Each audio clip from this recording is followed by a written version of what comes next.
J.D. Martin started separating himself from the rest of the youngsters as a high schooler in Eric, Oklahoma, about 25 miles west of Elk City near the Texas border.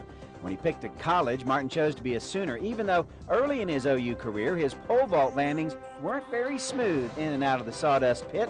But this tough kid would just scratch his head and try again.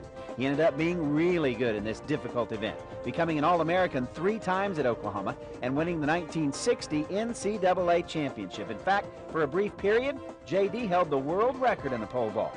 But he could do it all in his sport, and that means the decathlon, all 10 events. If his size didn't intimidate you, his talent certainly did.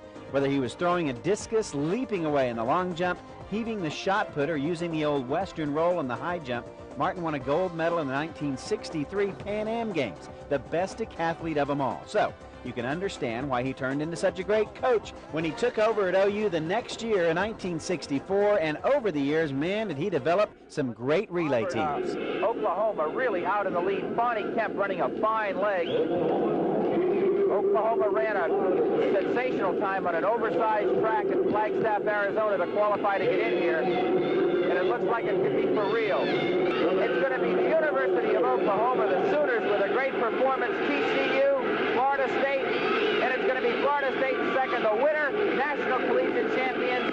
Great performance by the University of Oklahoma. The Sooners are to be congratulated.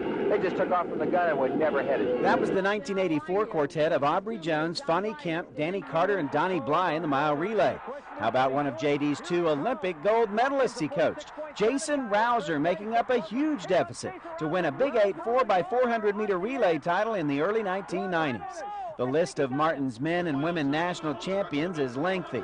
Roxbert Martin here in the 1997 400-meter indoor final at the NCAAs. And just last summer, JD's Jamaica man, Danny McFarland in the yellow, won a silver medal at the Olympic Games in Athens, Greece. All of these people have one thing in common. They were coached by J.D. Martin, who spent 33 years at Oklahoma University, retired for a while, and came back to coach at Central Oklahoma in Edmond starting a few years ago. He is the newest member of the Oklahoma Sports Hall of Fame.